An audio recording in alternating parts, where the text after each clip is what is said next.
Good morning, ladies and gentlemen. It's my pleasure to introduce you Gregory Sadler and Harald Kavli. Gregory Sadler was born in Monroe, Wisconsin. He served as a combat engineer in the U.S. Army, then attended and graduated from Lakeland College with a degree in philosophy and mathematics. He went on to earn a master's and a PhD in philosophy at Southern Illinois University, Carbondale. Since 2015, Greg teaches at the Milwaukee Institute of Art and Design, produces philosophy lecture videos and course content, provides public lectures and workshops, and is at work on several new book projects. In 2016, he became the editor of Stoicism Today. Harald Kavli is a master's student in philosophy at the University of Oslo. He is the organizer of the Oslo Stoics and is currently translating Epictetus discourses into Norwegian. He's also assistant editor of Stoicism Today. Dear Greg and Harold, many thanks for coming. I will now hand it over to you both. Thanks for having us here. So the topic that we're beginning with is really a passage in Discourses 117. Epictetus says, "Tout estin prohairesin prohairesis," in the context of explaining how a person determines their decisions and actions. And so what we're looking at here is a very important faculty, and then how it actually works. And it's Prohairesis itself that determines or compels, depending on how you want to render the passage, Prohairesis. And so when this conference was proposed, I talked to Harald and I was like, well, should we do a presentation on maybe this?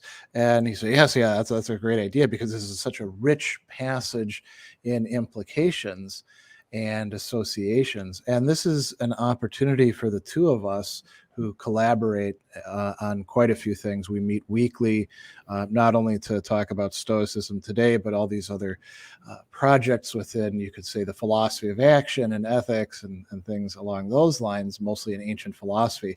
It's an opportunity for us to think about a larger set of topics that we're interested in, specifically Prohairesis and the notion of the will going through ancient philosophy into the early Middle Ages. And that involves a number of other closely connected topics like freedom and responsibility, how we shape our character, how decisions actually lead to actions, what goes into that, how that operates.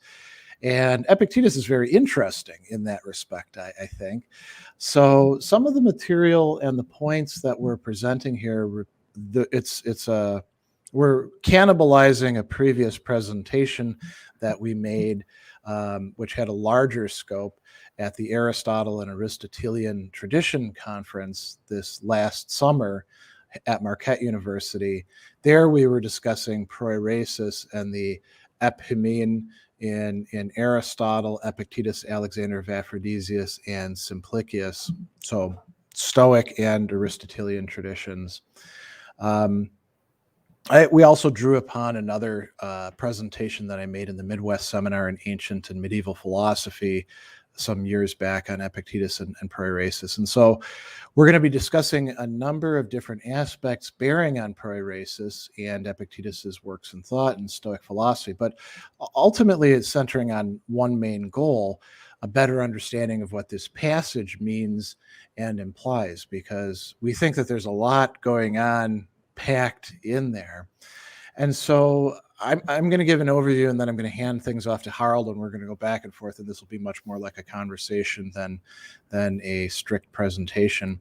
So we'll do a short history of the term Priorasis up to Epictetus, and then we'll approach a always controversial topic. Is Epictetus an original thinker? Is he a derivative, very orthodox thinker? Is he somewhere in between? The scholarship is kind of all over the map on that. And then we'll have a short discussion of translations of the term Prohairesis. And that might actually be a good place to open up some discussion, or perhaps we'll save that for later. because we're looking primarily at English, but also at Latin, but it would be interesting to have some other languages represented. And then we're going to consider some other relevant passages about prohiresis, its scope, its freedom, its value. We're going to look at what prohairesis is as a faculty or the core of the person. And there's a lot of literature out there about that. We're only dealing with a little bit of it here in the presentation, because otherwise it could be an entire day of summarizing literature that's currently available. But there's some interesting things. And one of the questions that we do want to consider in this literature is, well, is the prohairesis, is it the same thing as the hegemonicon? Is it different from it? Is it overlapping, as some people have suggested? And how does it connect with the rational faculty? And then we're still circling around the topic. We're going to talk about some key ideas and distinctions that prohairesis is connected with, like the epimene, assent. And then we'll get to the actual topic, looking at Epictetus's model about how prohairesis is determined or shaped or structured. One of the key aspects that we want to spend a good bit of time discussing is how prohairesis is reflexive. That is, it works upon itself, as we see in this passage. What kind of modalities does this have? How does this work? How does prohairesis compel or determine itself? And we can ask this in two ways. How does it determine itself well, right? Rationally, prudently, maintaining itself in the right way? And then how does prohairesis mess itself up? All of us have prohaireses that are not in perfect condition. If we accept Epictetus's model, we're all prokoptoi, we're making progress, we're not sages. So how did our prohaireses get so screwed up in the first place? And how do they keep screwing themselves up? That's a good question. And then if we have time, we'll go into the question, another one that Harald and I are grappling with quite a lot. Is prohairesis effectively what we call the will, a locus of freedom in Stoic compatibilism? So Harald will take over at this point. We'll be going back and forth, and sometimes Harald, you should feel free to interject at any time that I'm talking, and I will exercise the same liberty. Thank you, and please do. So prohairesis is not a particularly common term, and it's a term that seems to be used in a variety of ways, centering on conception of choice, prioritization, and perhaps some deliberation. The term is used by rhetors and orators, like Demosthenes and Isocrates. And Demosthenes uses in the expression Prohairesis to bio, choice, a way of life, 4 times in various speeches. The term gets used in verbal form by different orators and speechwriters like Aeschines, Hyperides, and Lysias. It's used in verbal form by Plato too, particularly in the Laws, in the Sophist, Statesman, Philebus, and there's one substantive use in the Parmenides in 143c.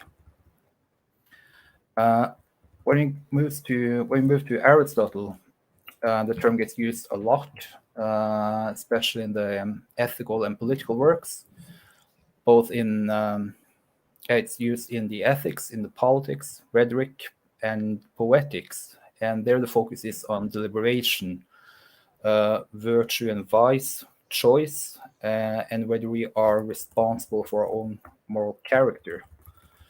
It also gets used on soul, physics, metaphysics, and the focus there is on the philosophy of action and causes. Even gets defined by Aristotle in such a way that turns out not to work well for all the contexts in which he introduces or uses the term. So it's a complex, underdetermined, and very important idea.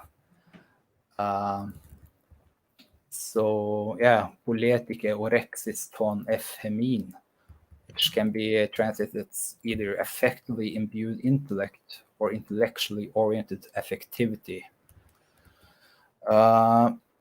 After Aristotle, we see the term prohiresis getting used occasionally. It's referenced in the Magna Moralia, and their prohiresis is between things that can be done. It concerns the kind of circumstances in which it is up to us to act or not to act, and to act in this way or not, and in which one can grasp the reason why. And that's in 1189 B6 through 25. Philo of Alexandria uses prohiresis to denote something like intention or commitment. And the historian Diodorus Siculus in Bibliotheca Historica uses prohiresis in quite a few places, typically in terms of commitment or character. The Middle Platonist Plutarch, who was contemporary Epictetus, uses prohiresis occasionally in both the lives and various moral treatises. And the meaning there is in choosing the path towards virtue, or in terms of committed choice in politics. And in Cicero, we have voluntas, voluntar, as well as in Lucretius and Seneca, among others. So if you turn to uses in the Stoics prior to Epictetus, it seems like it wasn't a particularly important concept for them. Inwood writes that the old Stoic use of this term diverges from its Aristotelian counterpart more than any other. This is clearly an unimportant term for the old Stoa. And later in Stobaeus, we find a definition of prohairesis as a choice before a choice. We don't see any use of it in Musonius Rufus. It is not a term that Cicero notes as being used and in need of having a Latin translation or equivalent. We also don't see any use of it in Hierocles, and we only see it a few times in Marcus Aurelius. So it seems like it started and died with Epictetus, at least for the Stoics among the surviving sources. It's a tendency among many interpreters to view Epictetus as following along with and transmitting Stoic orthodoxy, which probably is the case in many respects. But we also see Epictetus seemingly incorporating and innovating when it comes to key ideas of Stoicism. There is less emphasis on the virtues. He introduces the three disciplines, which we'll hear about more tomorrow. He has a focus on the distinction between what is effemin and effemin, in our control and not in our control, or up to us, not up to us, as well as concepts like prolepsis and the topic of today, prohairesis. In Epictetus, we also find a reinterpretation of the key Stoic idea of living in accordance with nature as maintaining prohairesis in accordance with nature. Prohairesis is a term that prior to Epictetus seems largely to have been used in any robust manner by Aristotelians and by later Neoplatonists, who are assimilating Aristotle and Epictetus into a Platonic framework. And I'll now pass it back to Greg for the topic of translation. Yeah, so there's an incredibly wide range of translations in English, not just of Prairie Racist is used by Epictetus, but also by these other authors like Aristotle, Plutarch, Alexander of Aphrodisias, and authors all the way down to Simplicius, who writes a commentary on Epictetus's Enchiridion, which is very, very interesting because it's a Neoplatonist commentary where he's helpfully explaining some things, but it's clearly within a different framework. And the literature that's out there, the way in which these terms are translated is just all over the map. And some people seem to have given a great amount of thought to it. Others seem to have picked whatever term was handiest and just, hoped for the best. And I think it produces a lot of confusion for people who can't simply go back to the Greek. And there's another point to note as well, because we're not just like looking at the present or the near present of, let's say, the last 200 years of scholarship and translation. This is a term that has a life in the ancient period in the West, that, the two main important languages being Greek and Latin. And so Harald mentioned, voluntas and the, voluntari, or how, whatever other cognates we've got.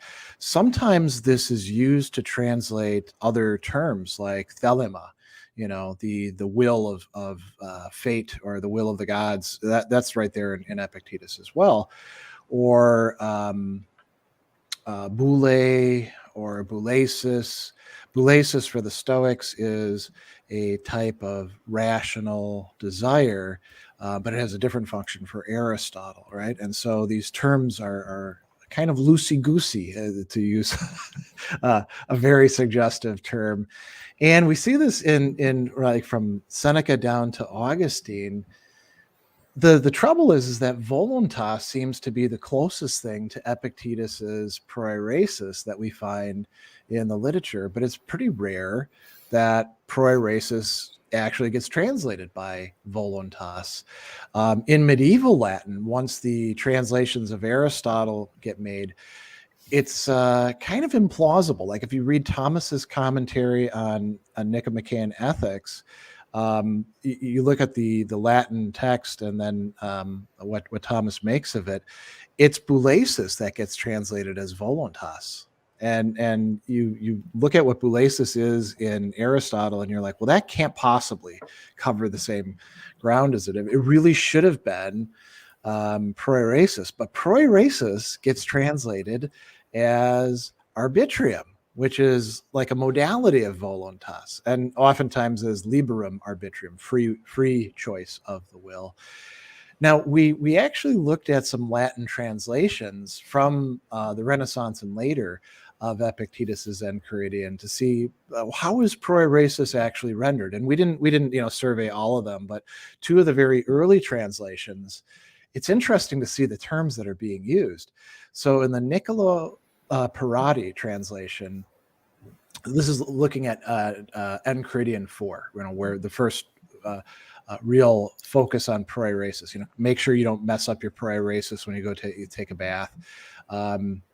It runs like this: Volo equidem lavari, I want to take a bath, sed electionem meam secundum eas naturam se habentem tueri. So Priorasis is being translated as electio, which is clearly a word of choice, right?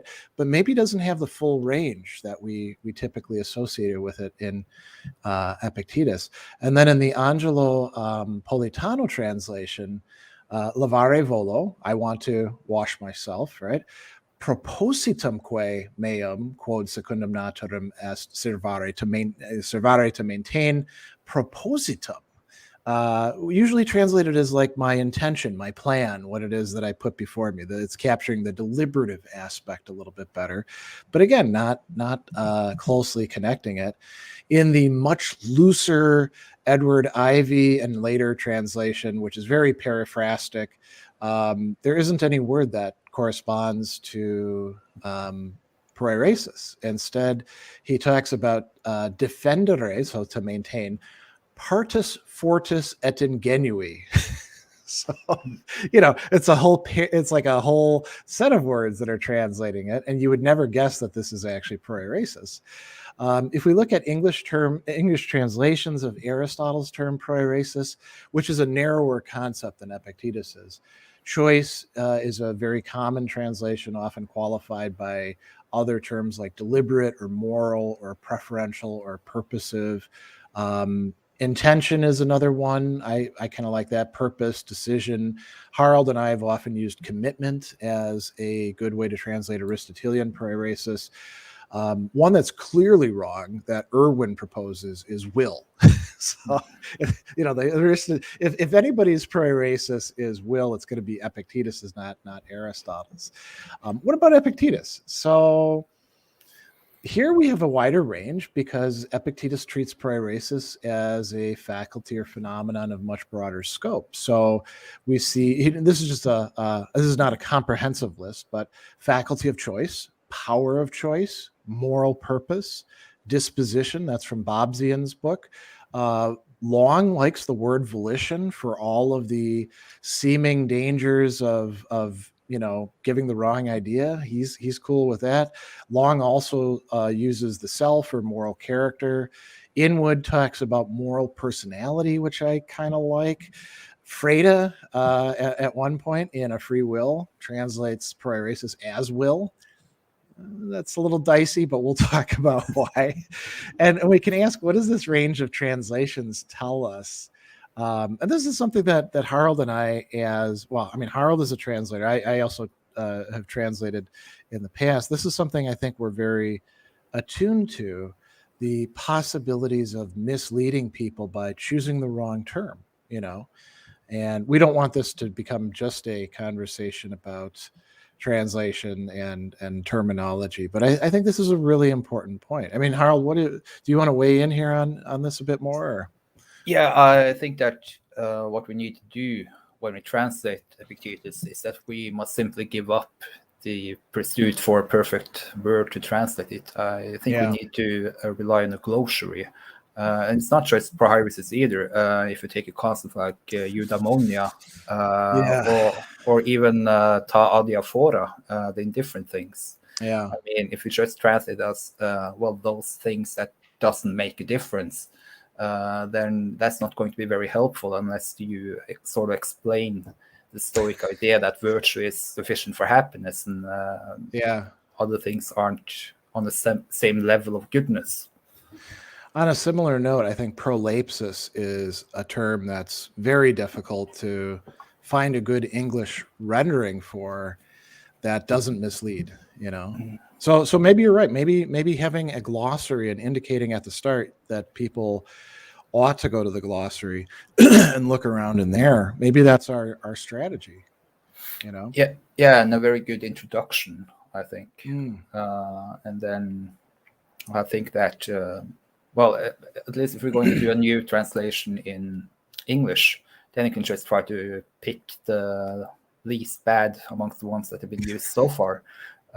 In Norwegian, it's a bit more difficult since, at least the discourses haven't been translated yet. So that actually, it presents you with an opportunity, but also a greater responsibility, right?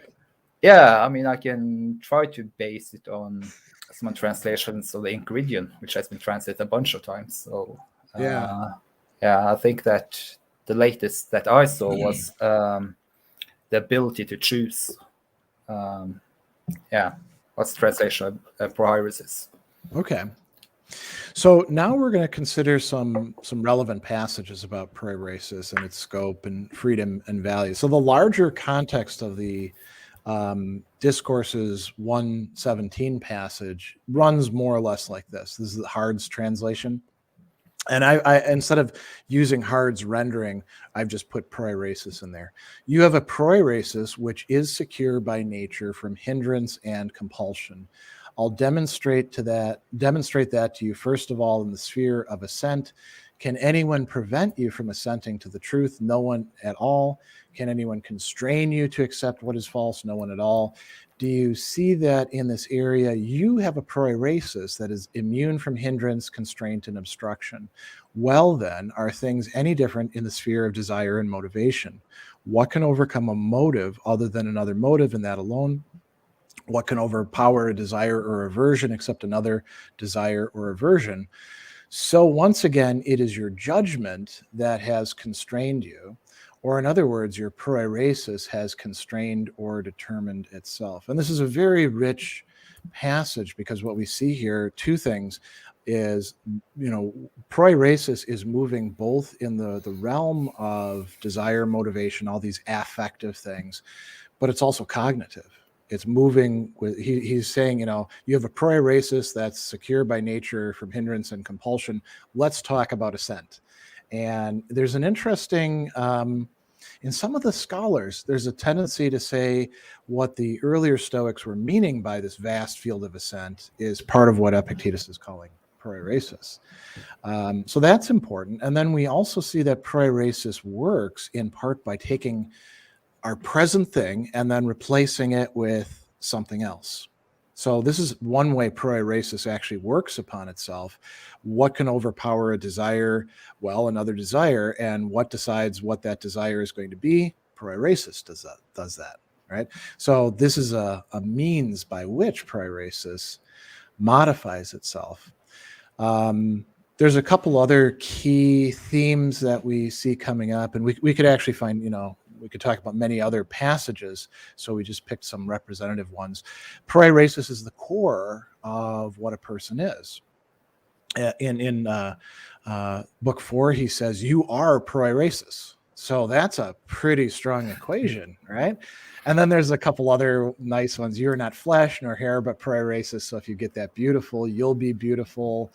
A little later, he says, not flesh or bones or sinews, but that which uses them governs and understands appearances. So, our Priorasis is, in a way, you almost can't say our Priorasis. You are your Priorasis. You are that Priorasis, right? It's also the ethical locus. Good and evil, he says, lie in Priorasis. Outside of Priorasis, there's nothing either good or bad. This can be sometimes taken too far, because obviously you don't want to go the mistaken route of saying, oh, well, then nothing matters to me outside of my own little inner citadel. It's better to say outside of Priorasis, nothing is good or bad intrinsically for you. But, what happens to your neighbor is still good or bad, right? How you treat them is still good or bad. Choices or prioritizations that have to be made. We see a lot of examples where Epictetus says, listen, you got to pick A or B. And interestingly, B will be keeping Priorasis in accordance with nature, which is kind of a higher thing than whatever temptation you have right now. So if we take the bathhouse thing from Enchiridion 4, you can get ticked off about people stealing your towel or making noise or stuff like that, or you can keep your Priorasis in accordance with nature, and you can't have both.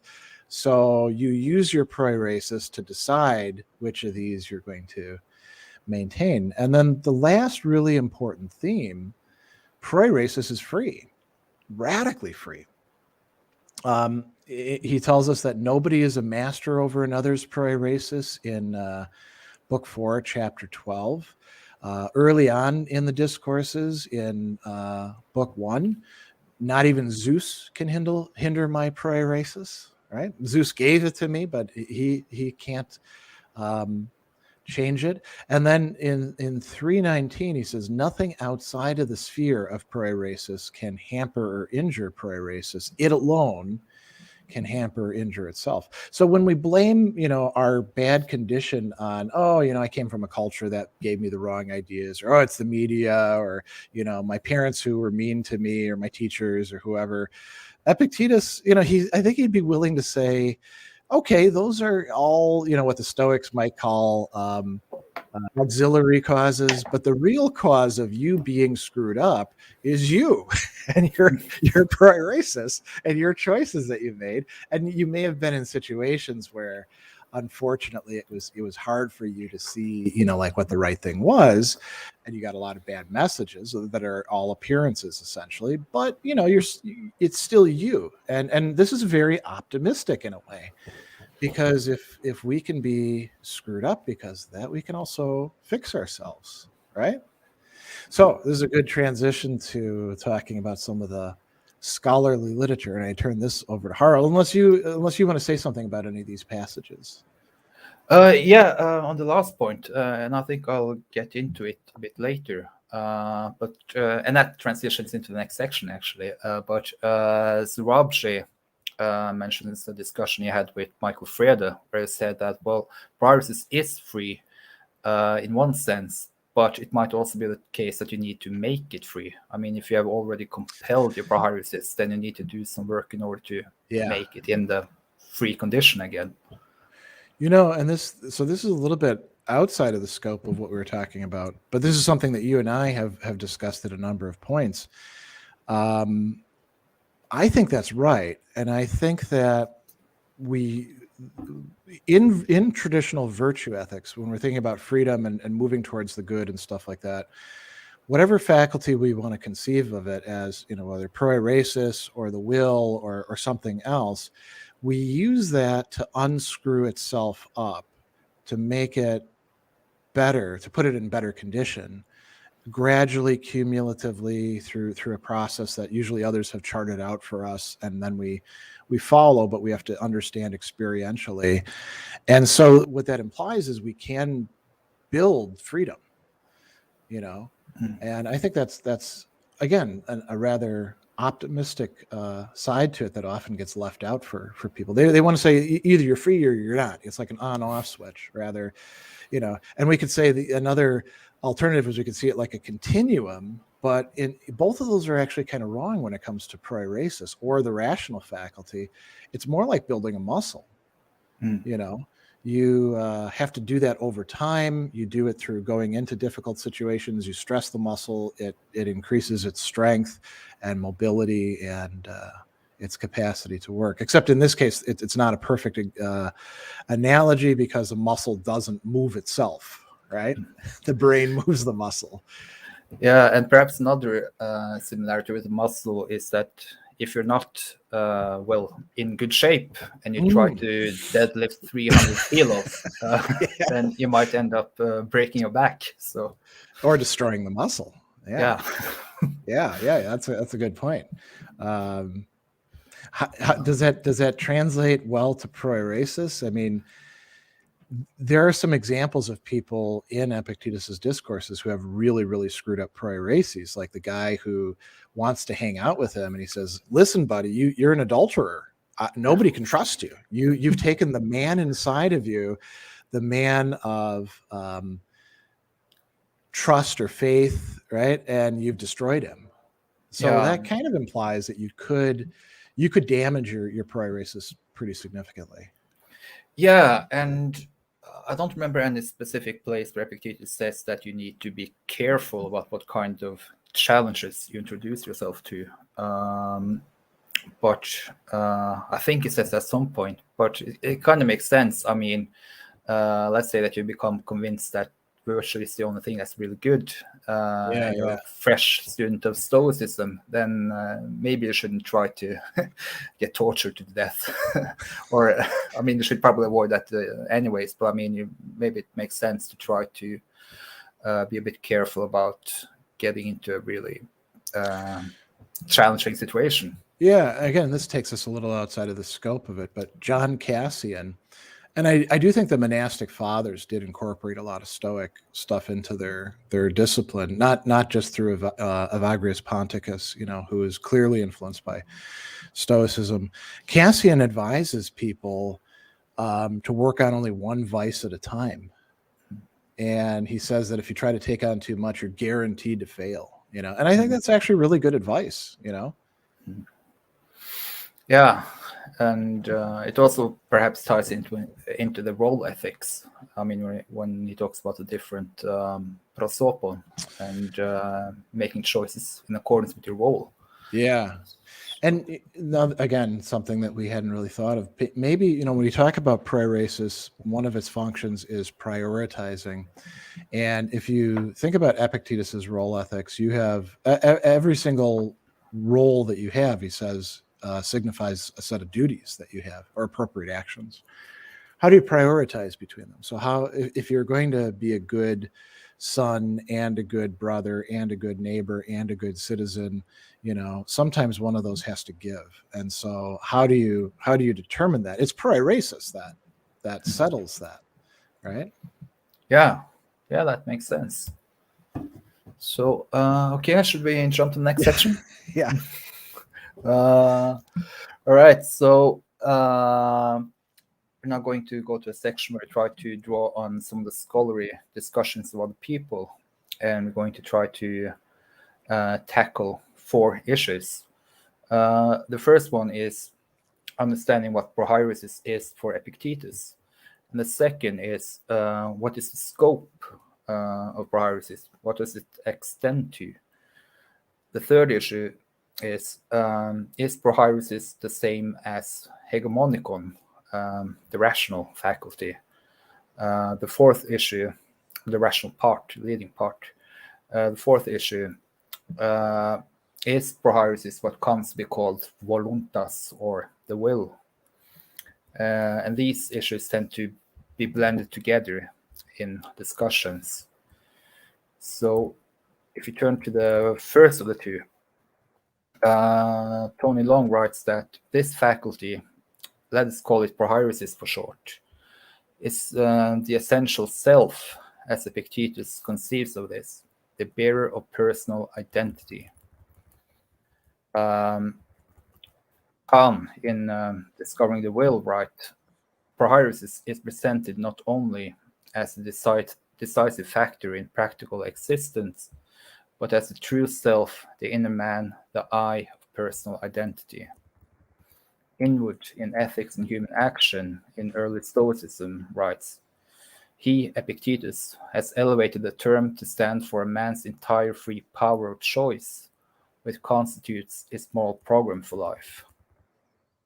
And Long again writes in his monography on Epictetus, volition, or Prohairesis, is what persons are in terms of their mental faculties, consciousness, character, judgment, goals, and desires. What Epictetus includes under this term is each person's individual self, with a capacity of reason, desire, intention, and reflexive consciousness. So just to break in, we can see that within the scholarship of people that are really, digging into this and thinking about this quite long and hard, people that Harald and I are taking as, guiding lights. Prairie Racist is both the core of the person, and it covers a lot of stuff. Whether we think of it, it's not identical with all of these things, but it runs the show, you could say. It does. And maybe it's a good place to introduce Zwarab's take. I mean, whether there are 2 Prohairesis or not. Epictetus occasionally talks in the sense where it makes sense to read him as saying that. As was Seneca, by the way, from time to time in the first letter, make yourself free for yourself. Do you think that there are multiple selves there, or is it more like... That's a good question. I mean, it depends on... like there's a true self that's like, at the very core or something, and we uncover it or free it up. I don't know. I think that, and again, I don't have this really well articulated or provided with all sorts of textual evidence, but I kind of think that Prohairesis is like the rational faculty in that there's no one locus of Prohairesis. There's no nugget of it, like, a thing that would always remain exactly the same, something like, substance or ousia. I think Prohairesis, like everything else for the Stoics, is made up of other stuff. And in this case, it's like previous volitions that we've engaged in, and but it retains this agency because of the way it's put together. Epictetus will say that reason is a systema, a network of appearances. At one point, I think Priorasis is like that as well. There's clearly, and this is something that one of the other people picked out, there's clearly Prohairesis in the sense of like what our Prohairesis ought to look like a perfect Prohairesis completely in accordance with nature. But that's none of us. That's the sage at best, who Epictetus really doesn't talk about at all. And then there's the Prohairesis that we have you know. So I'm not that attracted to this. Like, I mean, we could say there's double senses of Priorasis. I'm cool with that, but I don't know that I want to say that there's actually two Prohaireses or two personalities. Yeah, and I think that's where she gets a bit uncertain himself from time to time. And he points out that, well, in ordinary English, we can talk in the same way. We can say something like, I hurt myself. That doesn't imply reflexive language, yeah. Yeah, that doesn't imply that there are two selves and one is hurting the other. Yeah, we have a whole bunch of reflexive verbs, and some languages use many more of them, you know, like I wash myself, you know. We don't say that in English, but French, you know, je se lave, right?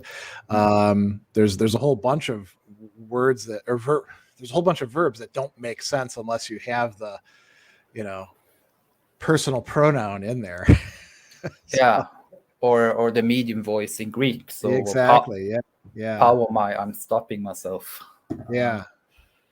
So yeah, shall we turn to the third and fourth issue? So we got some more quotes here. Inwood writes that Prohairesis and Epictetus seems to be in control of the other impulses and faculties, and so is almost equivalent to the hegemonicon. Long writes, in the first discourse, it says that this is the one and only faculty that the gods have placed in our power. What does he mean by this faculty? He glosses it in a number of ways. It is a reasoning faculty, the only faculty that we have that can have cognizance of itself. It is our desidedative and impulsive faculty. It is our capacity to give or withhold assent. It is our prohairesis, our moral character. It is the faculty that tells us whether or not to do something, that passes judgment of the truth and value of anything of which we have a representation. A person's prohairesis is a function of reason, a state of the soul's commanding part.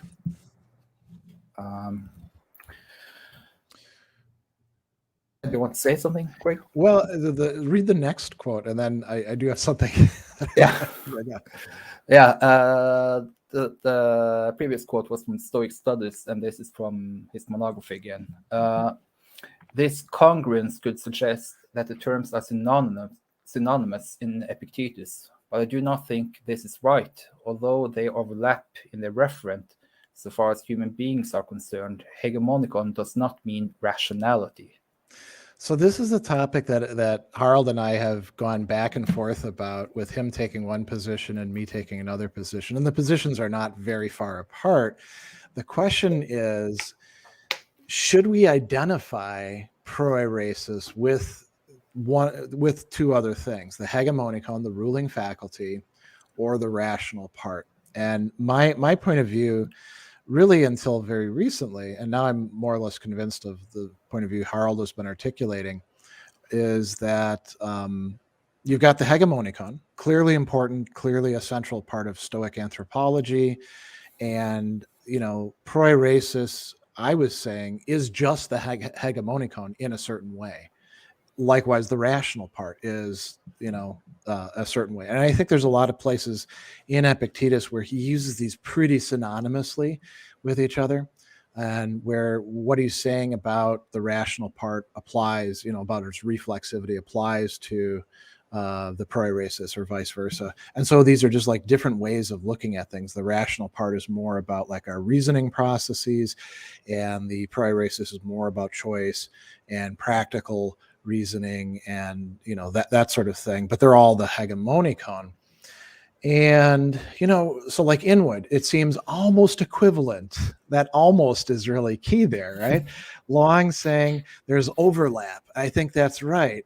But yeah, maybe the hegemonicon is the broader thing, and Priorasis should be seen as a modality of it.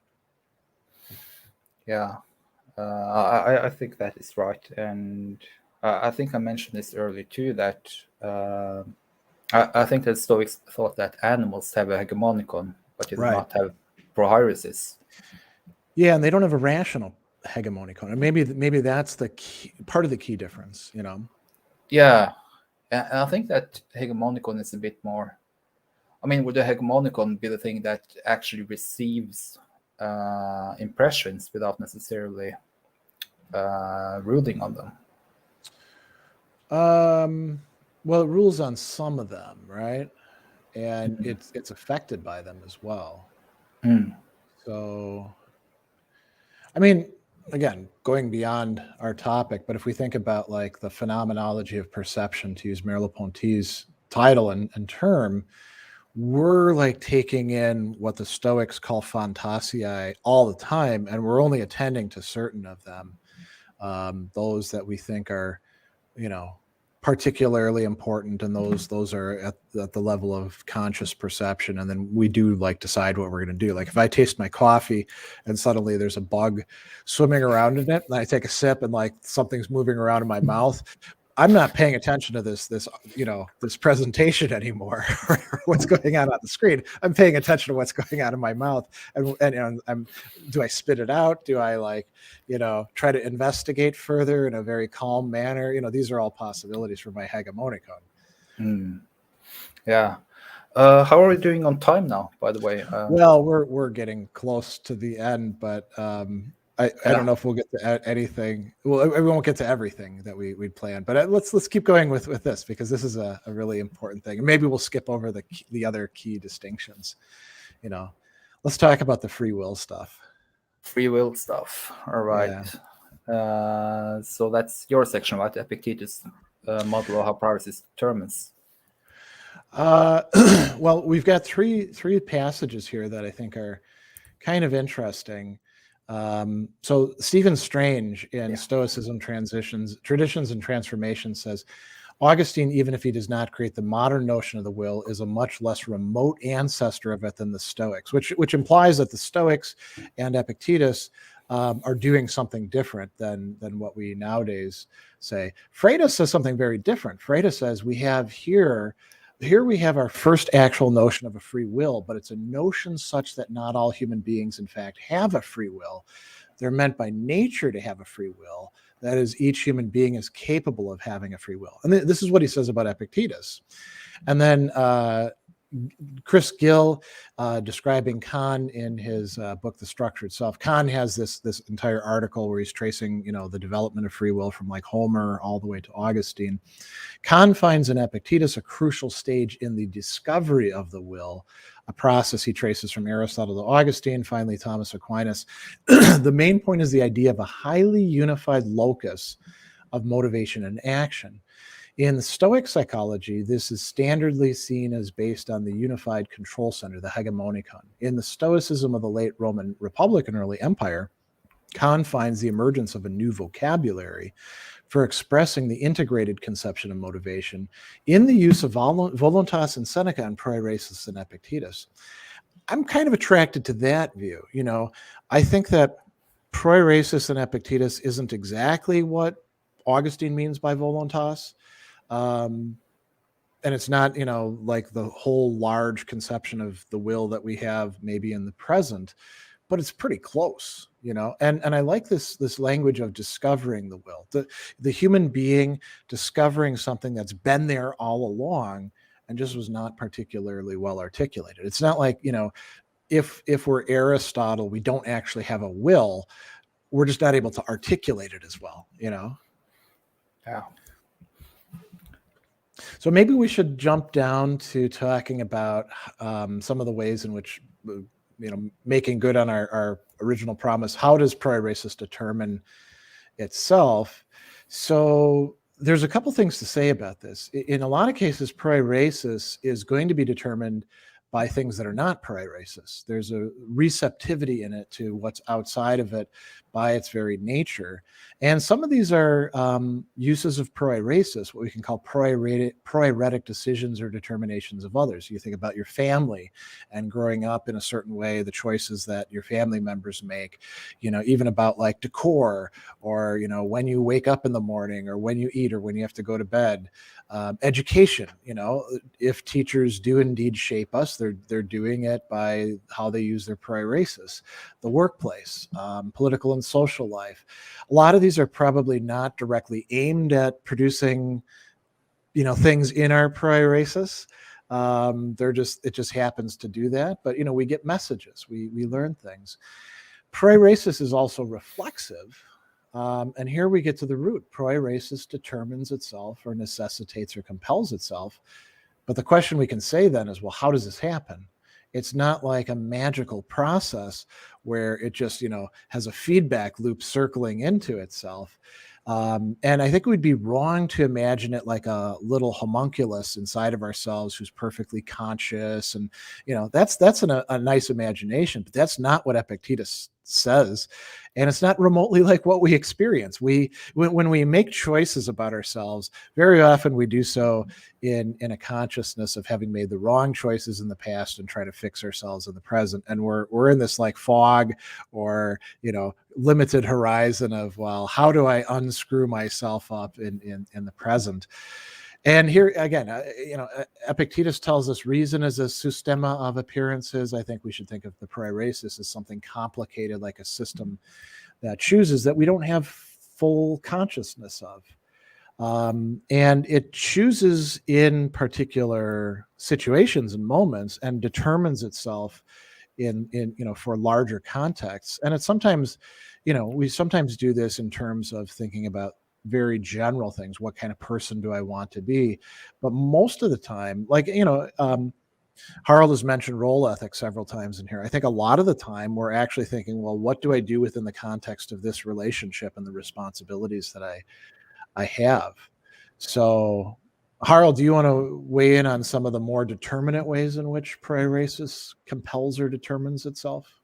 Well, this ties pretty nicely into the next section, and I thought to bring about the discussion on family affection. Where there's a father who had a sick daughter, which he ran away from, and then Epictetus asked him to defend himself because that seems like a really crappy thing to do. And then he says, well, it's natural.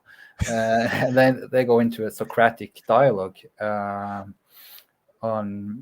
well, what does it really mean that something is natural? And here we see that Epictetus is not committing the naturalistic fallacy, which we talk about now in more modern philosophy. He doesn't say that, well, because something is common, then it's okay. It's rather natural. It's more like an idealized conception of what a father ought to do. So a father wouldn't run away from his sick daughter. And that is the way in which Prohairesis governs itself. You can sort of bring out an idea and try to follow that idea and to see what you ought to do in a certain situation.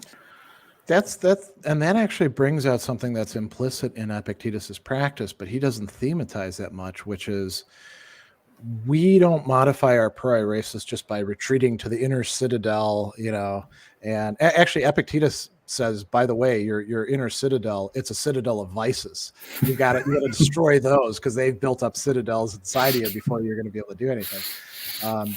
But you don't just like retreat within and then think to yourself in a kind of like Cartesian way.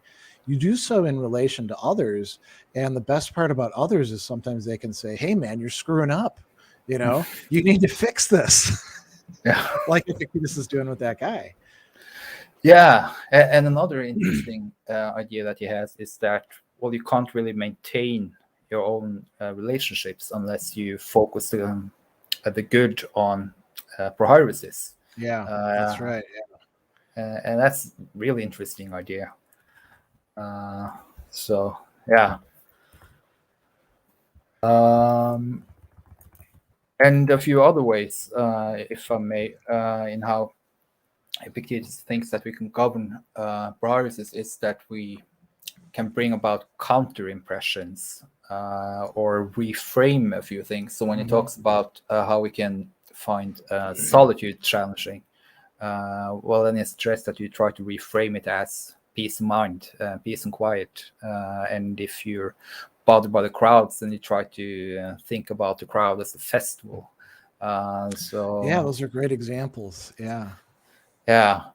And I also think that if you have problem with particular vice like lust, for instance, then you can try to bring a counter impression to that, so instead of imagining how it is to have sex with a certain person that you're not supposed to have sex with, you can try to imagine how it would be to be the kind of person who can withstand that kind of temptation.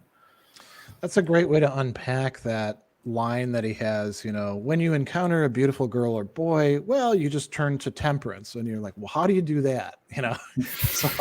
So it almost sounds like he's saying, oh, you got temperance inside of you, just bring it up, but just bringing it up means having to deliberately, especially at the beginning, we have to deliberately do exercises.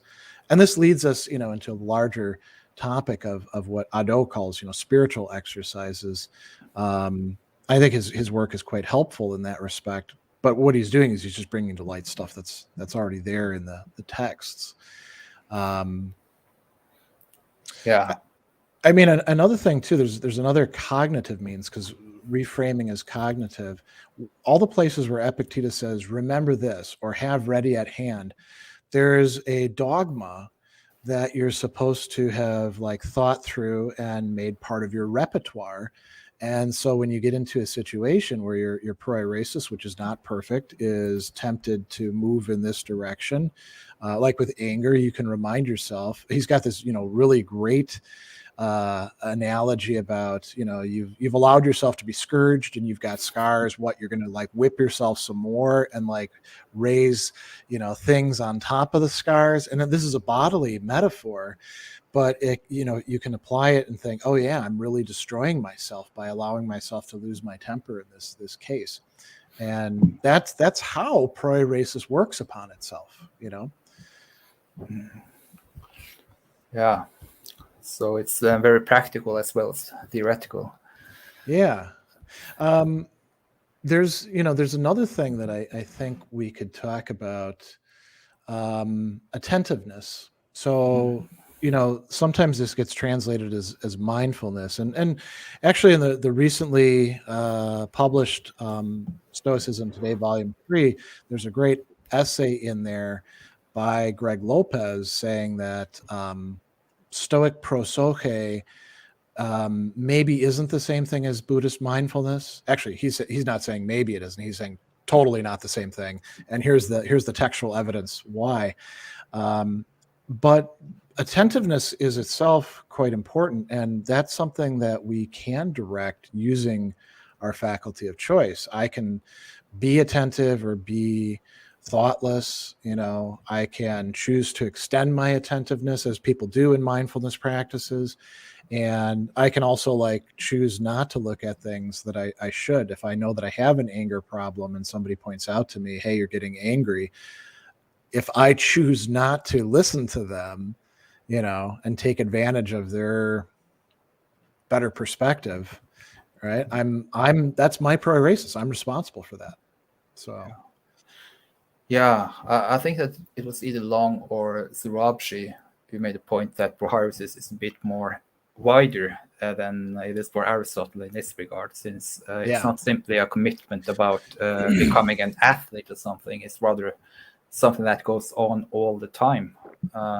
And perhaps attention ties into that too, that you try to be a bit attentive to the inner monologue in your head.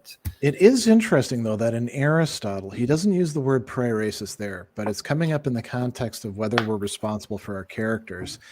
He talks about maybe somebody could be excused, and you say, oh, they're just not a person who pays attention to things. And then Aristotle says, well, they've allowed themselves to become that kind of person, which does seem prioretic, doesn't it? It does. Yeah. No, that's a good point. Yeah. I think in Aristotle, Priorasis is just so underdetermined and mixed up that in some respects, if we can come up with a coherent picture of Epictetean Priorasis, there isn't an equally coherent Aristotelian picture of it to compare side by side. Yeah. We've gone on for about an hour now, Should we perhaps Yeah. open for questions? Yeah, we should probably wrap up. So, long story short, take care of your Prairie Racists. It's an important thing. Anything else you want to say? No, that's about it. Thank you. I think you're muted, Aldo. Many thanks. I took a lot of notes. Let me see first the questions on the chat from Danilo Patucci. No, not this one. Here. Oh, there was a question there about what is the article. So it's you can find it in the blog Stoicism Today, and also in the recently published book. It's Greg Lopez, Lopez, and I don't remember the exact title offhand, but it's about Stoic mindfulness. Might be mindfulness in Buddhism and Stoicism, but it's easy enough to find. Just Google Lopez, Gregory, Stoic, mindfulness. You should be able to find it pretty quickly. And he has also another question. This is a good one for Harald, because he does a lot. How do you see the relation between Prohairesis and Eidos in Epictetus? Yeah, Tony Long has written a bit about it. I think there's a subchapter in his monologue or his monograph on Epictetus. So that's a good place to start. But I think that there is a connection. If Prohairesis deals in with how we habituate and how we not simply habits in the more common sense, but also mental habits, thinking habits, then it seems like eidos, or a sense of shame or integrity, as Tony Long translates, tie into it. We can use a Prohairesis in a messed up way and break down our sense of shame, and then it will become easier for us to commit shameful acts. Yeah, there's also the tendency, because people feel shame, to not attend to what they ought to attend to, right? So this is when people make apologies that aren't real apologies. They say, "Oh, I'm sorry that I made you feel a certain way," or "I'm sorry that you feel that way," right? And the reason why people say stuff like that is because they're unwilling to take genuine responsibility. And why would they feel that way? I mean, they could feel that way because they're just, hopeless narcissists who think that they never do anything wrong. But I think a lot of people do it out of a sense of shame. And every time that you're feeling shame, it's like it presents you with, different paths that you could take. And the Prohairesis is what's choosing those paths for you. Do you try to avoid, talking about the situation? Well, that's your Prohairesis deciding that. Or do you do the difficult and painful, work of saying, "Oh yeah, I really screwed up. It was me who screwed up. Can I do anything to make this up for you? Are you going to be mad at me for a long time? I guess I have to take that. I can't demand forgiveness from you." That's another way of using. And this is another thing that we didn't talk about. Epictetus, one of the key things that Prohairesis does is what's in Greek chresis, which we translate as dealing with or using, and everything that happens to us, all the appearances, all the situations, we can deal with them or use them in certain ways, and that's up to us. Even the things that are external, Epictetus says, they are external and indifferent, but insofar as we can use them, they're not external and indifferent. They are up to us, and they are a matter of the Prohairesis. So shame is really important. And it's got a bad rap lately. Yeah, there's a lot of cases where it's a good thing to feel ashamed, right? Yeah, it is. And at least in Norway these days, we talk about being shameless, almost like a virtue. I mean, not feeling shame about having a rumbling stomach during a lecture or something, that's probably a good thing. But being able to steal or cheat or rape, in worst case, I mean, you ought to feel shame if you do any of those things. Aristotle has a very interesting discussion because he doesn't want to consider shame to be a virtue. This is in Nicomachean Ethics book 4.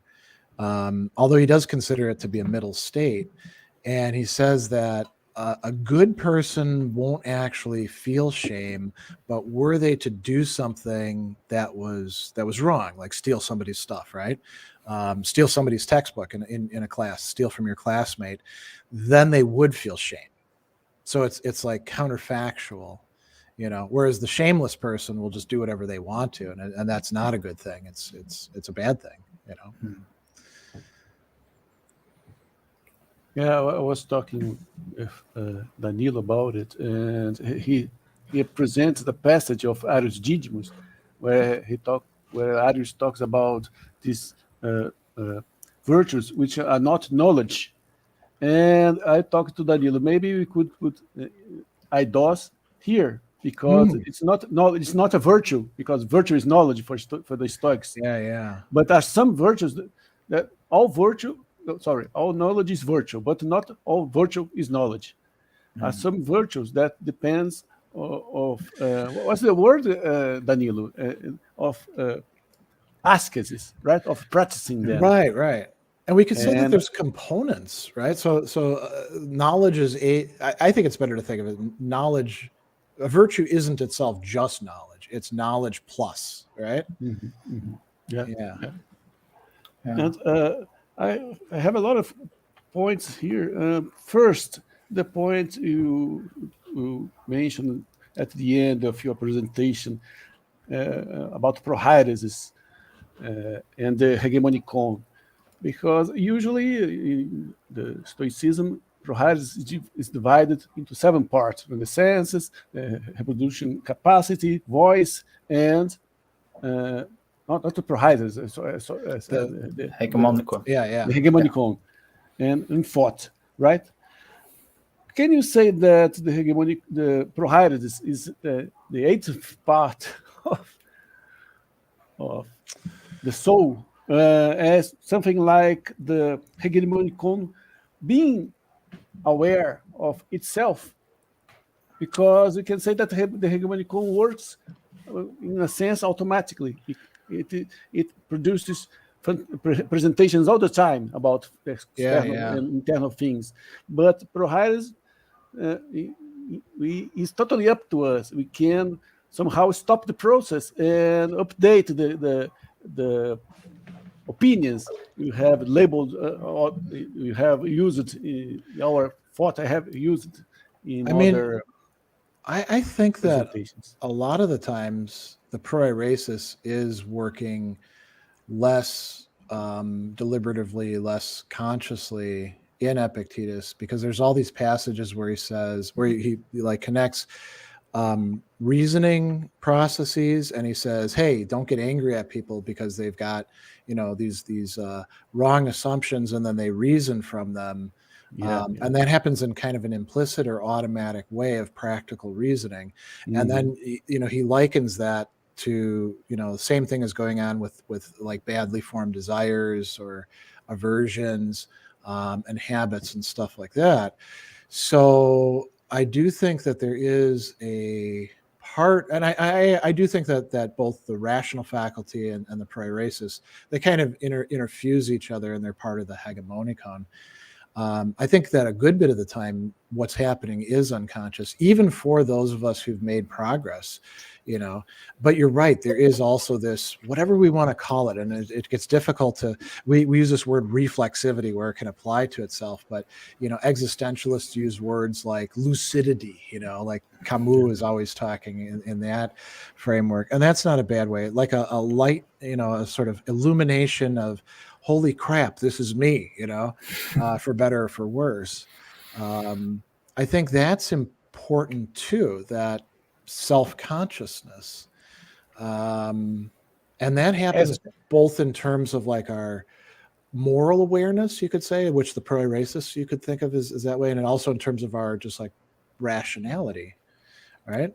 As Harald pointed out, Prohairesis is not free in literal sense, but something you can make free, right? Yeah. It's not free if it works bad. It is in a bad state, right? Yeah, and it's not as if it's like free and contentless, the way that people often like frame the will in free will discussions, right? It's already like got all these complex habits built up and things impinging on it, and we have like this little sliver of freedom, whatever we want to call it, this capacity to like go this way rather than this way, or to like pay attention to ourselves and try to be less bad than we are, and the more that we do that, gradually maybe it goes from being a little tiny sliver to being, I don't know, 1/5 of ourselves. But it's never like the totality of who we are. It's not like we're angels in the sense where we have like perfect knowledge and You share some light on the subject of Prohairesis and Hexis and ethos, right? But usually I think about Prohairesis in an epistemic way concerning the opinions that you can manage the stock of opinions from which the Prohairesis take its decisions. So can we make Prohairesis? How can we make Prohairesis free? By scrutinizing these opinions and withholding the assent to the false ones. How do you think about this process? Yeah, I think it's the Epictetus mode to apply the Socratic method, right? Of analyzing our own opinions about the world. And as I was rereading some of the Long stuff to prepare for this, in his Epictetus book, Long actually suggests that we should look at Epictetus as a Socratic. Yeah, I like that suggestion. And I think that Epictetus thinks about himself as a Socratic too, to a very large extent. So we can say analyzing our presentations is similar to what Socrates did, discussing essential ideas with his friends and so on. It's the Epictetean version of it, right? Yeah, it's a linguistic process, right? Even if you're doing it in your own head, dialectic is still having a conversation with yourself. Testing presentations in less analysis is testing beliefs about reality, right? About what we are, about the external world, and so on. I mean, you brought up this as being an epistemic process, but I kind of think that what we see in these robust virtue ethics, whether it's Platonist or Aristotelian or Stoic or later Christian stuff, is the intersection of epistemological and moral motifs. There's many ways. It's interesting because there's this whole field that developed in analytic philosophy where they totally reinvented wheels called virtue epistemology, right? And when it came out, those of us who are doing history of philosophy were like, well, this is not something new. This has actually been done through ancient philosophy. The entire critical thinking movement is kind of doing this before you guys came to it. I actually wrote a paper a while back about how phenomenology, people like Shaler and von Hildenbrand and Marcel were already attuned to this. But it is good that analytic philosophers came to realize that epistemology and moral philosophy do intersect with each other, There's so many ways in which we can't know things adequately. We can know things like we can go on Wikipedia and look things up, but we don't know what to do with that information unless we've had some sort of moral formation. And we don't even necessarily have to be good. This thing about shame. If we are motivated by an understanding of how badly off we are in relation to where we ought to be, that can tell us something epistemologically. We can learn maybe I shouldn't trust the things that people are telling me, right? Or I should only listen to certain sources. Danilo, he said that according to Aristoteles, virtue is as a dynamis acquired by ascesis. Yeah, that's capacity. That's a great thing too. So like going back to the thing about is virtue just knowledge? If virtue was just knowledge, then we wouldn't need ascesis. Exactly. That's the whole point. Yeah. But I mean, I think that the Stoics had a more restrictive sense of knowledge than what we do. I think that they would say that, well, if I steal a bar of chocolate from the store, then I don't really know that that is wrong. I can say that I might know that's against the law or something like that, but knowledge seems to be something a bit deeper. It's about internalizing a set of notions rather than simply having a passive sense that, for instance, New York is on the eastern coast of the United States. We could talk about different modes of knowledge, right? And this is getting us going out of the Stoic perspective. This is one of the big problems in Plato's texts that I think later Neoplatonists managed to deal with better, even Middle Platonists like Plutarch. With Plato, the bar for what counts as knowledge is very, very high, and everything gets thrown into the same basket, you know? Yeah. And he often uses techne and episteme as if they're basically synonyms with each other. So, you know, medicine is a knowledge, rhetoric is a knowledge, or maybe not. Maybe it's just a knack, you know, but maybe if it's the good rhetoric. And when we get to Aristotle, we see it's not a perfect account, but at least there's an attentiveness to different modalities of knowledge. So phronesis is something quite different than techne or episteme, you know. I think that's quite important. And then, you know, we see further refinements of this as we get further along. There's another note of Danilo Patucci. Just think loud, and then his choices implies the choice in our values as persons, in our integrity or lack of integrity, in the values we attribute to ourselves by action of idols as moral instance. Yeah, that's a good and complicated question. Yeah. Yeah. I mean, this is a very interesting topic. Yeah. There are times when we can have almost like this double consciousness where we're not ashamed about something and we're like, I should probably feel ashamed about this. And so we feel almost like on a higher level, a sense that it's not yet shame. It's a sense something is wrong because we're not feeling shame. And then we say, how am I far gone? Am I too far gone to improve myself? You know, am I shameless? Right. And in some of the cases, it might be like what Harald was talking about, like your stomach rumbling. So for instance, I had a mother and she never really got it to stick with me. She did not like people to spit on the ground. And it was a very irrational thing. I don't know where it came from for her, but she would see people like across the street doing it, and she would like make, you know, mean faces at them. And she told us we should never do it. And I never saw it as that big of a deal. That's clearly the kind of thing that we probably shouldn't feel shame about. And if we do, it's because we've had ideas imposed upon us, right?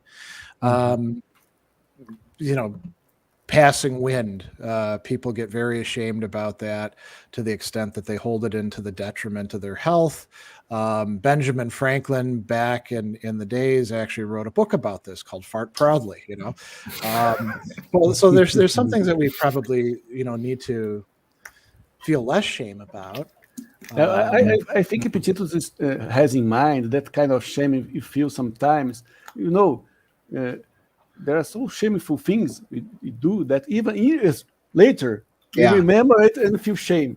And sometimes we feel shame about the other. You see the other doing such a shameful act that we feel it as we did it ourselves. It's very.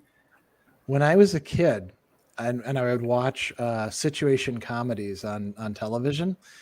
I think there's a lot of other people who have this experience. You know, they're set up to have goofy situations happen, and somebody does something embarrassing, and then you feel almost what would you call it? A sympathetic sort of shame for them.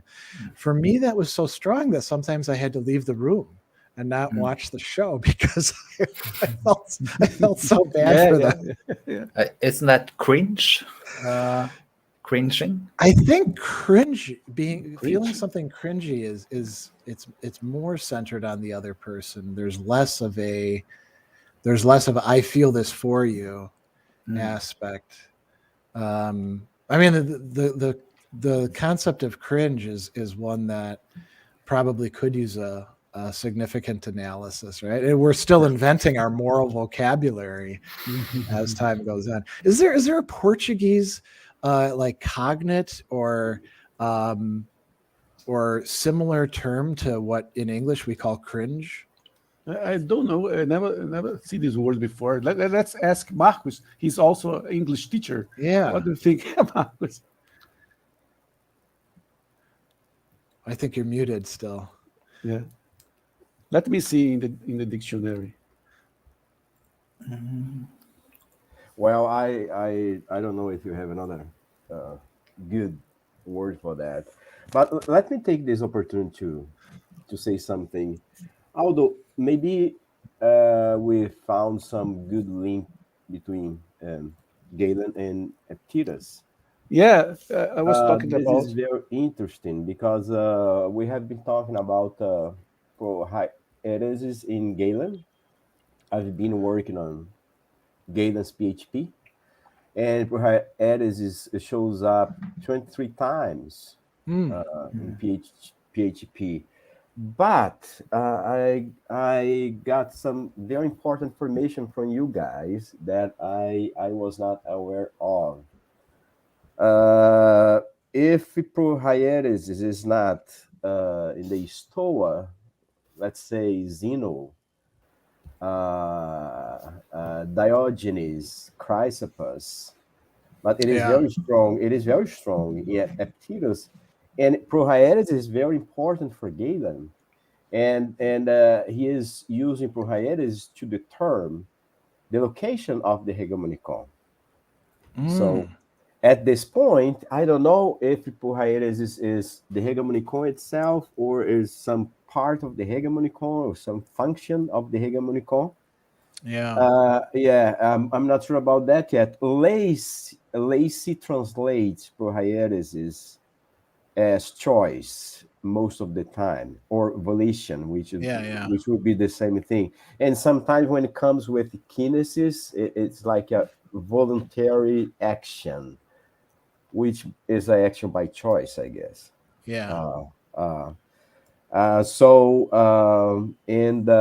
is, but when you guys told us that this is not in the Stoa, I went to check the PHP, and it is interesting because the quotes that PHP has from Chrysippus, Zeno, Diogenes, yes, Prohairesis does not show up there. So it is something that it is in Galen, and we know that Galen have written a book about Epictetus. But we don't know what this book is about, and then we have been looking for a link, and maybe for the first time we have a very strong link now. It's very, very interesting. I mean, this is a place where we're so handicapped by the total loss of the early Stoic literature and the middle Stoic literature too, because I mean, if there's anybody where we would have expected to see some comparative analysis of it, it would be Posidonius, but we have these book titles and we don't know what's in these very interesting books unless we have glosses. Often, I mean, Galen is not a hostile witness the way Plutarch is, but he's not a totally sympathetic witness either, right? Yeah, he has some problems. I mean, it is interesting too, as we mentioned. So Marcus Aurelius really likes Epictetus and brings him up all the time. Prairie Racist is not a concept from Epictetus that Marcus seems very interested in. And Galen and Marcus, there's a connection there, Yeah. So, it's hard to know what to make of this stuff. I mean, Harald, do you have any ideas about? No, not really. But it might be that the other Stoics thought that they could talk about the same thing with more established established concepts like hieresis or ecclesis or something like that. But then again, the problem is, why did Epictetus feel the need to pick up Prohairesis? What That's the question. Yeah, I mean, Inwood talks about this in his book on early Stoicism, and he says that his take is that the Stoics want to produce their own vocabulary that is going to take up some of the same space that the Aristotelians and Platonists and others are using. And so if the Aristotelians are using Priorasis, the Stoics are not going to use it. They're going to use other things instead and focus like on assent, and that kind of makes sense to me. Where it's not like a deliberative, they all got together in committee and decided, okay, resolved, we will not use the term Prohairesis. And it's always a problem of insufficient sources. I mean, if we had access to all the stuff that Epictetus read as he was living, then maybe it would have been obvious why he went for that term rather than one of the others. Yeah. I mean, and the only reference that we have in Epictetus's existing discourses to Aristotelians is not it's not an endorsement of them. It's they're like they're like Epicureans, only with a little bit more consistency or something like that. It's not there's something to emulate. Yeah. Talking about the Aristotle, what do you think that Epictetus? Do you think that Epictetus took Prohairesis from Aristotle, as Anthony Long proposes, or he's in fact answering some peripatetic attacks and using the own peripatetic words to answer it as dubbing? Dubbing is the and then transforming the concept, right? Dubbing, who translated part of that we put here. I don't know how to pronounce it. Dubbing. I mean, it's not just Aristotle who uses it. It is being used by other people who aren't Stoics. Like I mentioned, Plutarch. Epictetus isn't getting it from Plutarch, obviously, but it's showing up there. And so maybe there's like a current, not so much of Aristotle, but a broader current of use of the term. Again, if we had Posidonius's works, maybe we'd find connections there, because he engages Plato and Aristotle deliberately, and is willing to say, they got some things right that the Stoics didn't get right. I don't know. Or maybe if we had more of Musonius Rufus's stuff, maybe he talked about it, but we don't know. We only have those handful of lectures and then a few fragments. That's a real mystery. Yeah. I mean, we can hope that as more of the materials at Herculaneum come about, that maybe we find some Stoic stuff in there, but it seems the prospects seem pretty unlikely. Maybe from Herculaneum library. Yeah. They will read some of those Carbonides and codices, right? Yeah. Danilo said that we don't have a synonym for this word in Brazil.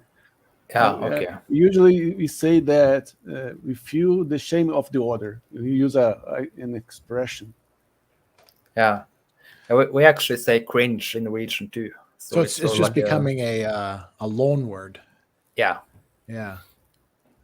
And how do you think about putting the Prohairesis in a good state? Because Epictetus sometimes he says that we are our own opinions, and other times he says that we are our Prohairesis. So he established a link between our beliefs and our Prohairesis. And how can you put the Prohairesis in a good state from this point of view?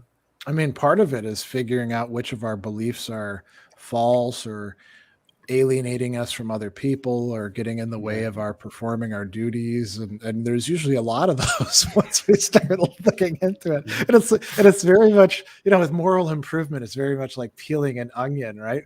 We start out, we start reading the Stoics or Aristotle or whoever, and we're like, oh, this is really great. I can start working on this one little bit of myself that I thought was not really great, because I'm otherwise really great. And we start digging into it, and it turns out, oh no, it's a bigger problem than I thought, and it becomes a lifelong process, and over time we come to realize just how badly off we actually are, and how our parents kind of screwed us up, and education, there's all these things to it, right? But I think the beliefs are really central to that, right? So maybe we have a requirement, and so in a certain respect, Descartes is kind of exemplary in this. I want to actually take some time in a stove heated room now that I've got some leisure to think through all the various BS that I've accumulated and think to be true. That's not a bad idea. Maybe the treating it all as false, that's a problem, but you could also see that as a deliberate effort to break the hold that those things have on us. Descartes is influenced by the Stoics, we know that. What do you think, Harald? I think that is right, and I think that's in the text as well. I mean, it does talk about working on our conceptions or prolepses. Right, yeah. And especially about what is beneficent. I mean, that's a big one. Yeah. Another thing that's a set of prolepses, what is in our power and what's not. Epictetus thinks that we're confused about that to begin with. And that, we have to work on that over time. So it's not so simple as you put somebody, you give them Enchiridion 1. I think this is where a lot of people doing modern Stoicism sometimes go off the track. They're like, dichotomy control, that's all I need, man. And all we got to do is read, the Enchiridion and maybe book 1, chapter 1 of the discourses, and now I know everything I need to know about it. And then they get themselves into all sorts of trouble because Stoicism is a complex system, right? So yeah, that what I was about to say. Epictetus, in particular, looks at first sight very simple, but it's very complex, right? Yeah. It's extremely complex, and it's a problem to not only to understand it, understand his philosophy, but also to translate him. Yeah, it's a very complex philosophy. Yeah, and people think otherwise because they read the manual. Oh, that's easy. Yeah. Yeah, Stoicism is just chicken soup for the soul. I mean, I don't think that's right at all. Yeah.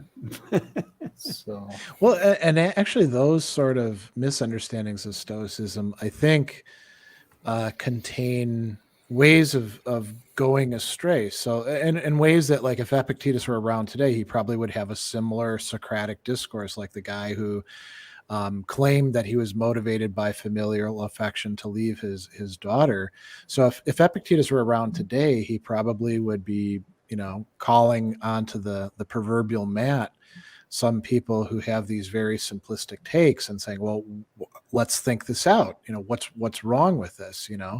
If you do retreat just inside of yourself, aren't you leaving other people that you have responsibilities to in the lurch? If you're a parent, just withdrawing from everything that bothers you, or saying, oh, you're just an appearance, you don't really matter when your kid is getting bullied, that's a problem. And that ties into a big question that we didn't discuss, but whether Epictetus's idea of the self is fundamentally different from, for instance, Heracles.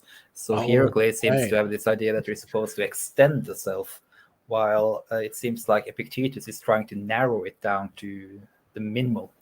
So that's maybe a topic for another day. It would be interesting to discuss tensions between the Stoic figures that we do have, rather, because there's a tendency, I think, for a lot of people to say, well, they must all be basically thinking the same thing. Let's see if we can, systematize them all into one vast thing. And I think Adot is doing that. That's part of why I don't buy the Epictetean three discourses, or three topoi, being like the hermeneutic to understanding the Stoic system, because it's pretty late. And then there's also a counter tendency to like, well, there's the real Stoics, and then there's Seneca, who's not a real Stoic because he's a rich guy and he liked the Epicureans, And I think what we actually need is a much more nuanced understanding that makes room for the differences between the Stoics, and also, so bringing in Galen, bringing in Cicero, bringing in Plutarch, these people who are not themselves Stoics, but have a lot to tell us. I mean, from Cicero, we learn so much that otherwise would be lost to us, I guess, Gregory, if you try to draw a line on Stoicism, you're going to get into a big mess. It is not easy. Yeah. Yeah. What would you propose instead of a line? Like something like continua, or? I don't know. Yeah. Yeah. It is a challenge, and it seems like in the beginning it was even wider. So we had someone like Aristotelios, for instance. It was quite in disagreement with Zeno and Chrysippus. Yeah, and Zeno himself, we could consider to be sort of an eclectic, right? He studies with representatives of three different schools. He's also modeling himself after this Socrates guy who has influenced these three different schools: the Cynic, the Megarian. Zeno didn't call himself a Stoic at all. Well, that's right. Yeah, that's right. Yeah. Yeah, he was a Socratic. Yeah. I think that by now we have a very simplified picture of what was Stoicism in the past, because we just started to study all the material. There are a lot of material, a lot of texts that nobody reads, and I think maybe in 100 years we will have a better picture. I'm not kidding. I think it's a lot of time to understand all this and to. Yeah. I mean, do you think that in a way the phenomenon that we call modern Stoicism is creating more of this simplistic picture, because there's people out there who want to self-identify to the point where they're bringing in all sorts of things that are like total externals. I'm gonna get a Stoic tattoo, or things along those lines. And it's very much like I want to join a club, and then you need to have boundaries. Do you think the modern Stoic phenomena is creating some problems in this way? Well, maybe, but also the Pierre Adot, simplified a lot the picture. As you said, he presented. He's a great researcher, and I'm not putting it in doubt, but his view about Stoicism is too simplistic, right? And many people took it as he put it, and I think it does not help us to understand more, to go deeper in the studies of Stoicism. Yeah, my question is, how can you make it simple if it is something so complex? That's my question. And the second point is that when you try to do that, there is a good chance you're going to ignore the physics and the logic of the Stoicism. That's the point. Yeah. Or you can say there's a correlative thing, because what we have of the logic and even more the physics is rather fragmentary, or it's we're like very indebted to Cicero. Like if we think about what's the Stoic theology, well, a lot of it we get from On the Nature of the Gods, and that might or might not be accurate. I think a lot of people who get into that and they say, oh, we have to have. Which is, I think you're completely right. It has to be integrated, right? Yeah. Then it's almost like they're sort of like fundamentalists with the Bible. They do a lot of proof texting from the little passages that we have, rather than a more attentive and thoughtful. Let's put these things together, and where we're relying on a testimony rather than a direct passage. We have to be a bit careful, you know. Yeah. That's the point. I think that Stoicism today is like mass culture, or culture of mass, and as a religion also, and it's not relying anymore on the books, as Sloterdijk says in his paper about the new park of new human park. I don't know if you read it. He says that the old culture of learning through books is dying, and now the postmodern ways of communication are killing the ancient ways of thinking and everything. And Stoicism, as religion, as everything else, is going through these postmodern ways of communication, and it is at the same time being diminished. It's being adapted to run through this. I'm very skeptical of trying to make Stoicism into a substitute for religion for people who have abandoned whatever religious, background that they had to satisfy some urges. Because I mean, what we know of Stoic religion is there isn't any real prayer. I mean, we have the prayer, to Zeus, but it's basically, hey, let things just go the way they go. Epictetus says, don't go to divination, or if you do, only for things where you've exhausted every other resource. So what would a Stoic religion really look like? I mean, you can talk about religiosity. Yeah, right? I get Gregory. Do you think that the Stoic religion is more physics than anything? Well, that's where we would That's find the focus. it. Yes. Because the cosmology is all in Yeah, there. exactly. In ancient physics also, so Aristotle's On the Soul is considered a physical text, right? So the stuff that we're learning about how the body and the mind, really are the same thing, interact, because it's all, substance and pneuma for the Stoics. They're materialists. That's physics, right? I guess you could actually consider Seneca's Letters of Consolation, where he gets he's got the stuff about the astral. Maybe he's a good guy, he'll live in the stars. That's physics too, right? Yeah. Yeah, but the cosmology, the religion, the cosmology from the Stoa is very beautiful. It's very and so you can have an attitude towards it of awe, or a reception of beauty or something like that. And that, I think, if that's what you mean by religion, then I don't see any problem with that. It's when it turns into talismans and almost like superstition, right? Carrying around a Stoic challenge coin, helps me with my memento mori or something like that. That strikes me as no different than somebody, with a WWJD bracelet, or Another issue we have today is that who is trying to do that, make the Stoa a very nice religion expression.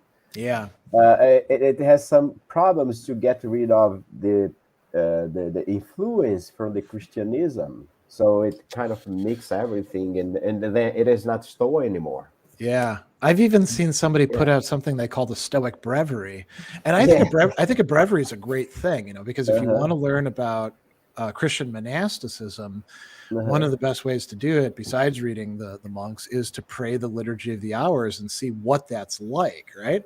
But I don't think that's the way most people treat a breviary. They treat it almost something more like a rosary, this repetitive thing that you do, and which can be good for some people, but does very often look much more like superstition than religion. I agree. Yeah. In my view, there is a spirituality in Stoicism, but not as a religion, but something similar to. I always think about Carl Sagan. And, the way he sees the cosmos, and he says that it's beautiful, and so you must study physics, because through it you know cosmos, you know the true beauty, something about it. And if you see, for instance, Seneca, he wrote a whole book about physics, and in it he says that it's most important part of philosophy. Yeah. And so I think the Stoics gave a lot of value to perceiving the beauty of the universe through the study of what they called then physics, right? Yeah, and I think that is one of the quotes from Chrysippus that has actually been transmitted all the way down to us now. That I think it said something like, "Oh, there's no better place to start to learn about ethics than contemplating the cosmos," or something to that effect. So I think that the Stoics thought that the connection between physics and ethics was very tight. So let me throw a question out there. You know, we live in a very different different universe cosmologically than what the ancients had. Do we still have the same? Does it still have the same resource for us of, you know, providing us with beauty? You know, we don't have a nice, orderly, structured heavens or anything with spheres, let alone with, you know, beautiful music or stuff like that. But we do have, you know, it's pretty cool to like learn about what's out there. You know, what the picture we have is much vaster. I think for some people it's scary, right? They're like, we're this tiny insignificant thing. Now we actually know how deeply insignificant we are. But I mean, you could have that back in ancient times. I think it just wasn't quite as big. So I don't know. Does thinking about things? Let's say we were to take a Stoic physics, and you know, a modified one attitude towards things. Does it have the same capacity to move us in the present? I think that one important thing is that you can explain the cosmos with math, and I think that one of the key ideas for the Stoics is that the cosmos is rational in a sense. And when you are able to explain the cosmos by math and by a handful of physical constants, then I think that they still would claim that the universe is rational in a sense. Yeah, well, maybe we lost the connection compared with the Stoic experience. I think we lost the connection, and maybe by, you know, simple things like we live in big cities today. Yeah. With so many lights, and we don't see the sky anymore. Yeah. For example, so we don't have that kind of relationship with the cosmos anymore. I mean, if we live in a big city, we go to the planetarium. Yeah, exactly. Yeah, because there's a program that like, okay, now we're looking at this. Yeah, and I think the first experience comes from this contemplation. Yeah, you know, that what moves people to thinking about the cosmos is you see yourself facing something that is so amazing, and then, but we don't have that experience today. Yeah. The starry sky above me and the moral law within me. Yeah. Kant. Yeah, that's right. He didn't have to go very far. I mean, Königsberg must have had some light pollution, but he could just like walk outside the city limits and open himself up to that. Yeah. This is what called my attention at first in Stoicism, because it put me again in relation to nature. In our culture, we are humans and nature are totally separate in many aspects, and Stoicism put us together again. Although nature keeps breaking its way back in, you know, like the emblem of the grass breaking through the concrete is a good one, you know. Then you can keep like killing it with pesticide or painting over it or laying more concrete, but it still resists us. It's not the same thing as like it's not like going out into an actual nature preserve and getting to experience what it's like to be in a place that doesn't have any concrete. But it does afford us opportunities. I mean, we're really fortunate here in Milwaukee, the city that I live in, because Milwaukee had a significant influence from the Germans who fled the revolutions after they failed in 1848. And so one of the things that they felt was that poor people should have access to green space, to parks. And so we have, for the size of our city, we have many more parks than many other cities. And it's something that's part of our our way of life compared to, say, our larger sister city to the south, Chicago, where there's parks, but just not as much. And it does affect a person's way of life. And this goes to, back to that question that Aldo had about beliefs in the Prohairesis. It requires a certain kind of attentiveness, because it's really easy to walk down the street and not pay attention to anything around you. Yeah. Or to be a kid who's like on their phone all the time and not looking at the stuff when they're being taken to the park. Yeah. A friend of mine likes to say that we will never destroy nature. Nature will destroy us. Yeah. We have been trying to do that for centuries. I mean, we have been trying to kill the rats. If you're thinking about New York, they have more rats than human beings. Mosquitoes, cockroaches, everything. They still live in, and as you said, you see the little seed blooming through the concrete. It's amazing. Yeah. And I don't think we've been able to kill metaphysics either. So Yes. I think that's tends That's a to good pop point. up. There's actually an article by Jean-Luc Marion that came out like in the 90s called "The End of Metaphysics." Because by that point in time, there's a whole century of everybody declaring metaphysics over, right? And Mario was pointing out none of these It's not actually gonna work. Yeah, that's something I heard sometimes. People say, "Oh, Stoicism too old.